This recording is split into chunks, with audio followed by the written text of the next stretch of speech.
ଷୋଡ଼ଶୋଧ୍ୟାୟ ସୁତୋବାଚ। ସୁତ କହନ୍ତି ଅନୁରାଗେ ଆନନ୍ଦେ ମୁନିଙ୍କର ଆଗେ। ସ୍ୱଭାବେ ଅଭିମନ୍ୟୁ ସୁତ ତେଜ ବିକାଶେ ପରୀକ୍ଷିତ। ବ୍ରାହ୍ମଣ ବାକ୍ୟେ ଜନ୍ମ କାଳେ ସୁମରି ହସ୍ତିନାମଣ୍ଡଳେ। ରାଜ୍ୟ ଆବରି ରାଜା ଯେତେ ସର୍ବେ ଖଟିଲେ ପାଦଗତେ। ଶତ୍ରୁଙ୍କୁ ଜିଣି ମହାତେଜ ଭୋଗ କରଇ ନିଜ ରାଜ୍ୟ। ବିରାଟ ସୁତ ସୁତା ଥିଲା ସ୍ନେହେ ସେ ପରୀକ୍ଷିତ ଦେଲା। ଅତି ସୁନ୍ଦର ରୂପ କାନ୍ତି ନାମ ତାହାର କଳାବତୀ। ତାହାର ଗର୍ଭୁ ଚାରି ପୁତ୍ର ଧର୍ମେ ସମ୍ପାଦି ପରୀକ୍ଷିତ।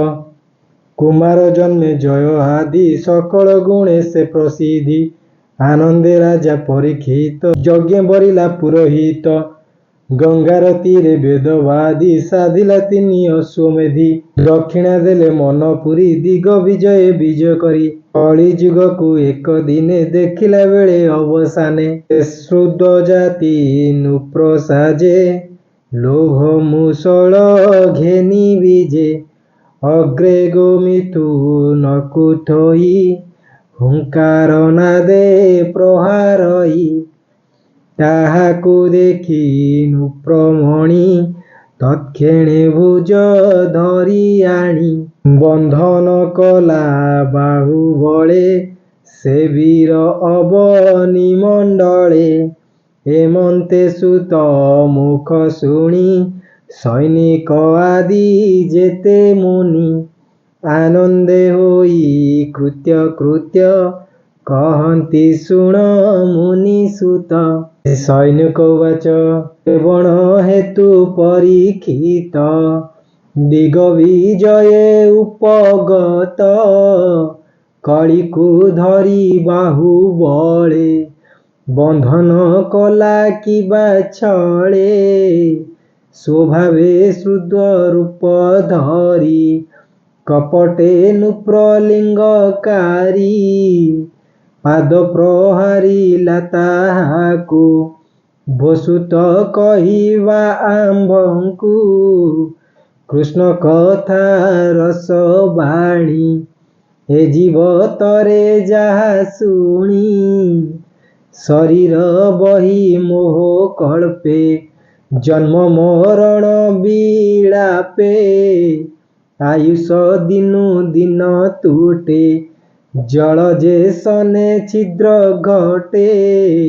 କ୍ଷୁଦ୍ର ଆୟୁଷ ପ୍ରାଣୀଙ୍କର ଅମୃତ ବାକ୍ୟ ଚକ୍ରଧର।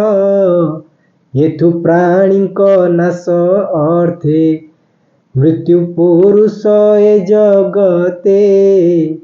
ସେ ନୁହେଁ କାହାର ଆୟତ କରଇ କ୍ଷଣେ କ୍ଷଣେ ଗ୍ରସ୍ତ।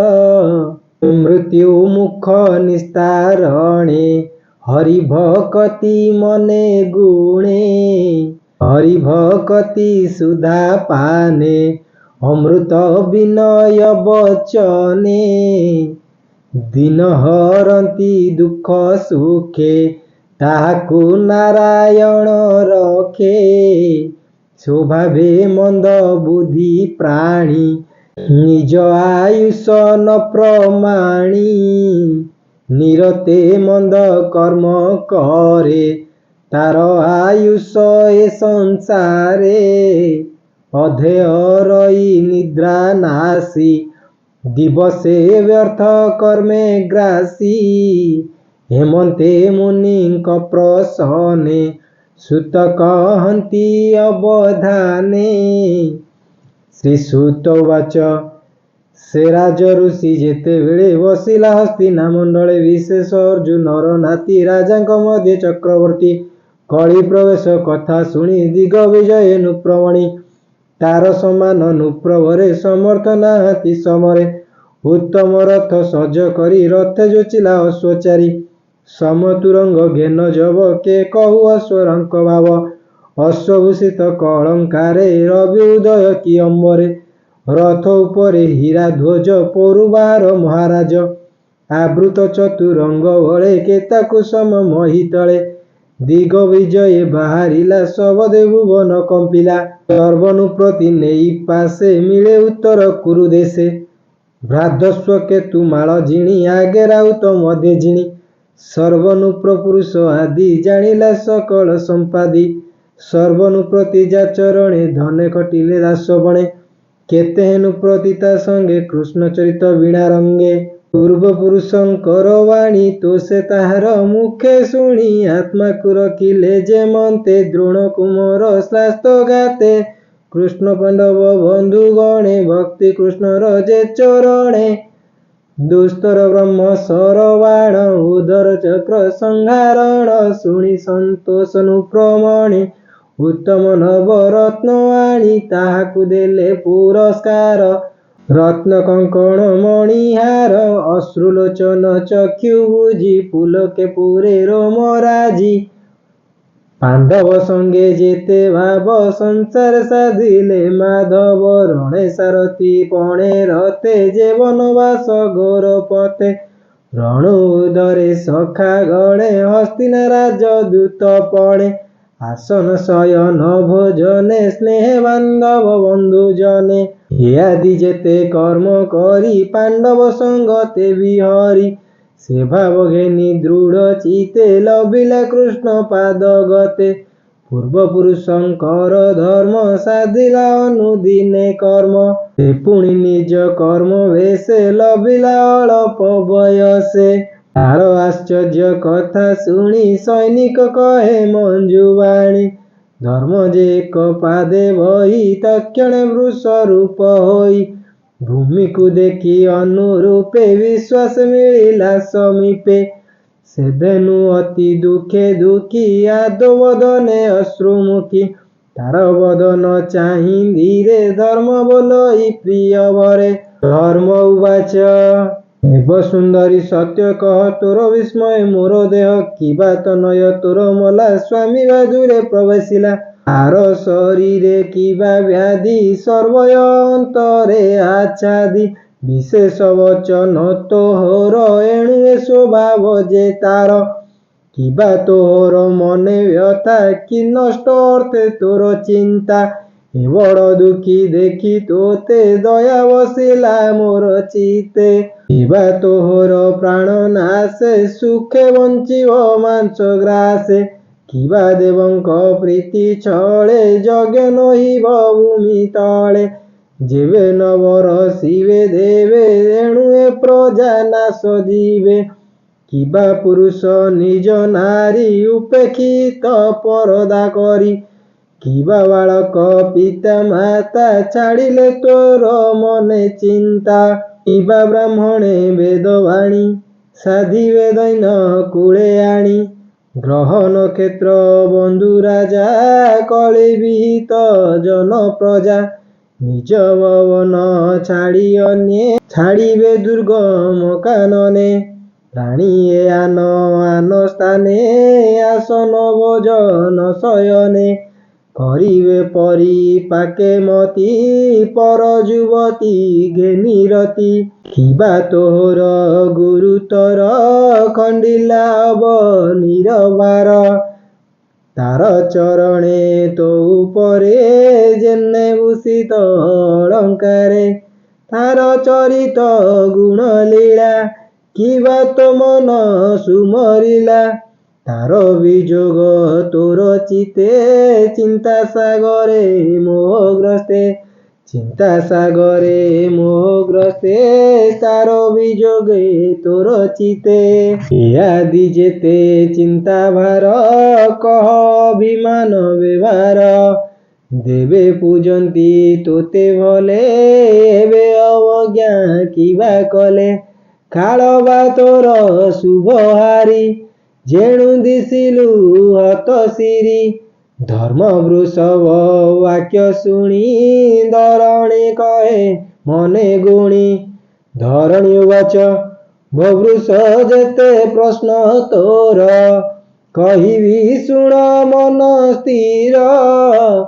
ତୋହର ଚତୁର ଚରଣ ପ୍ରାଣୀଙ୍କ ସୁଖର କାରଣ। ସତ୍ୟ ଶୌଚ ଦମ୍ଭ ସ୍ଥାନି ତ୍ୟାଗ ସନ୍ତୋଷ ମହାମତି।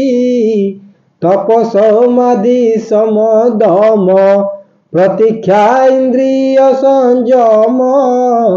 ବିରକ୍ତି ଫଳ ଯେ ଐଶ୍ୱର୍ଯ୍ୟ, ସତତ ସୁଖ ଜ୍ଞାନ ଦ୍ୱର୍ଯ୍ୟ, କୁଶଳ କାନ୍ତି ସମଭାଗ, ଅଶୁଭ କର୍ମର ଯେ ଭୋଗ, ପ୍ରଶସ୍ତ ଶୀଳ ମହାବଳ, ସ୍ଥିରି ଗଭୀର ଧର୍ମକୂଳ, ସୁକୃତ ମାନ ଅହଙ୍କାର, ଏ ସର୍ବତୋହର ଶରୀର, ଏ ଆଦି ଅନ୍ୟ ଧର୍ମ ଯେତେ, କର୍ମ ସାଧନ ଏ ଜଗତେ, ମହତ ଜନ ଆଚରଣ, ଆତ୍ମାର ପରମ କାରଣ, ଏ ସର୍ବଗୁଣ ଷଢ଼ ଭାଗେ, ଗମିଲେ ଗୋବିନ୍ଦର ସଙ୍ଗେ, ଏ ସର୍ବଗୁଣ ଲୋକ ଯେତେ,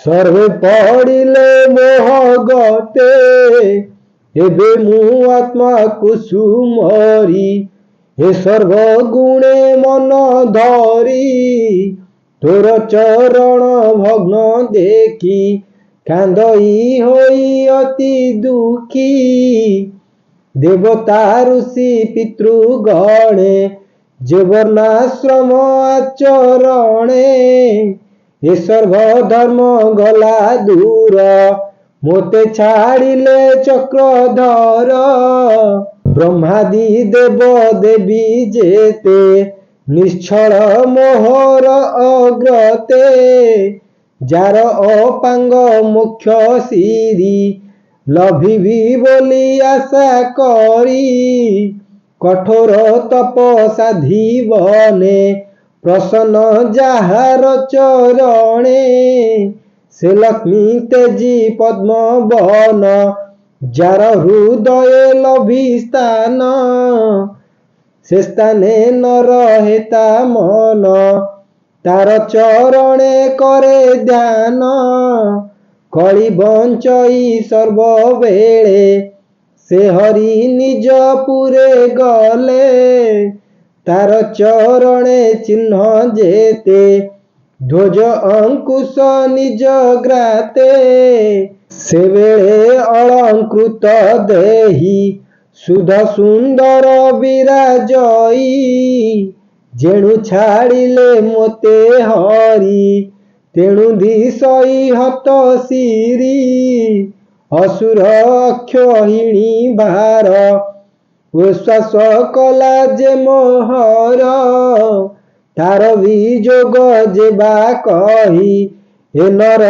ଲୋକେ ଦେହ ବହି, ପ୍ରେମେ ବାଳକ କର୍ମ ମାତ୍ରେ, ମନକୁ ମୋହନ୍ତି ଜଗତେ, ମଥୁରାପୁର ନାରୀଙ୍କର, ଭାଗ୍ୟ କେ କରିବ ଗୋଚର, ତାର ଚରଣ ସୁଖୀ ଲାଗି, ପୁଲକ ଭାବେ ସୌଭାଗୀ, ସୁତ କହନ୍ତି ଅବଧାନେ, ଏବେ ହୋ ଶୁଣ ମୁନି ଜନେ, ହେମନ୍ତେ କହୁଁ କହୁଁ ବାଣୀ, ଧର୍ମର ସଙ୍ଗତେ ଧରଣୀ, ସେ ପରୀକ୍ଷିତ ଦଣ୍ଡଧାରୀ, ଦିଗ ବିଜୟ କର୍ମ ସାରି, ଧର୍ମ ଧରଣୀ ସଙ୍ଗ ମେଳେ, ମିଳିଲା ସରସ୍ୱତୀ କୂଳେ, କହଇ ବିପ୍ର